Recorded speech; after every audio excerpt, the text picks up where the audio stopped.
Alright guys, welcome to another episode of Dragon Ball Z. Nah, I'm just playing with you guys. Yeah, welcome back to another episode of E1 Combat though. But yeah man, let's just get through our day, through our training session today. We start off our drills quite simple. All we did was throw the basic 1, 2, 3, jab, cross, hook, and all we did was simply blocked it with our forearms and our arms. And we try to counter it with a lead uppercut, in this case a left uppercut. I was trying to stand in this orthodox position once again.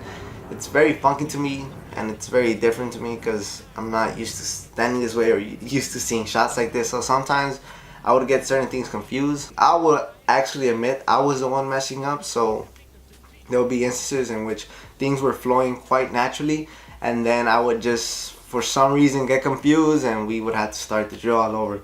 We did this for like 4 to 5 rounds. We really emphasized this, especially since Edgar hasn't really gotten the whole slipping thing down. Might as well sharpen up his other defensive tools for the meantime. Jab, cross, boom, uppercut. There you go. You gotta find. So I like drilling more than doing mid work because of the fact that with drilling it kind of gives you more of a realistic feel of a sparring match or an actual fight. So drilling, I think it's more important than mid work. When you're drilling, the other person is actually hitting you back. Hitting you depending on how hard you guys are training. You kind of want to find the right tempo and the right speed in which both of you guys are actually able to get something from it. Besides that, in today's day and age, a lot of coaches, all they are really doing is doing mid work and they call themselves boxing coaches. I don't really have a problem with it. You know, get your money any way that you possibly can, and that's what you consider yourself, then so be it. But in my honest opinion, I wouldn't call somebody that just does mid work a boxing coach. That's just the mid coach. People just don't come in learning how to do focus mitts or mid work. They have to go through a learning process before they start hitting mitts very efficiently. Not saying anything bad about it. Like if you do mitts and that's your job and they pay you for it and you enjoy it, so be it. Don't really consider those people boxing coaches unless you mid work and you're learning fundamentals through different means and they're telling you the reason why, how, or when you do certain movements or why you adjust a certain way, or you know, like they just have a reasoning behind all their training methods. So that's something I consider more of a coach.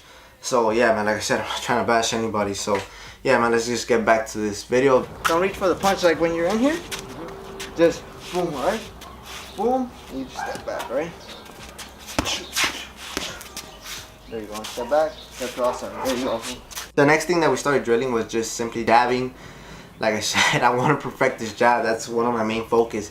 The jab is a very important weapon. Maybe you guys are getting tired of me emphasizing the jab, the jab. I kind of stood in place and all he did was jab and circle around me just to kind of get his feet going, learn how to punch and move at the same time. This dude is still looking kind of robotic. In the next few episodes, there's some few changes that need to be done, which I will eventually be addressing, and certain things I will correct in the future videos. Oh, that was pretty good. Next thing that we did was 3 jabs in a row. We would throw 2 jabs to the face and 1 jab to the body, and there'd be some movements involved as well. I hate the fact that this dude is still kind of standing in a very robotic position. But like I said, in the next few episodes, I will be addressing this. I will be fixing this. I will be fixing his stance, his punches. The last thing you want to do is keep on working with these bad habits and get your fighter killed or hurt. Throughout the video themselves, I'm also telling him to correct his stance, correct his punches, and try to be a little bit more efficient. Sometimes we will stop mid-combo or mid-drill. I will have to address a few things. I want to say like 30% of our training session is just me talking at times and trying to fix and correlate certain things that I don't really find efficient. Just trying to figure out where I'm going wrong, where he's going wrong. So yeah, I just don't really want to add all of that into these videos because then it would just be a talk show, and you know, I have another channel for that.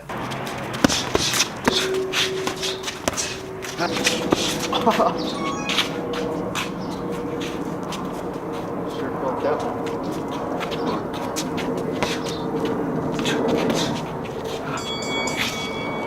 The last thing that we did was the 1-2 upstairs and the hook to the body. 3, right? 1-2 upstairs, 3 to the body.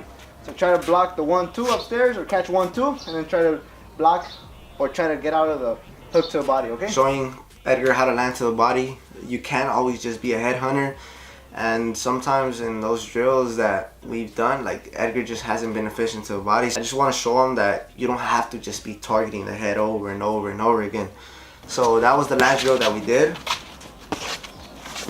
There you go. If you guys want to find us on Instagram or the athlete on Instagram, follow us down below in the description box. Go check us out there. Like I said, in the upcoming episodes, I will actually be emphasizing and correcting his stance and just pretty much correcting his punches. I want him to perfect things as much as he possibly can. I don't want to send him out into the real world.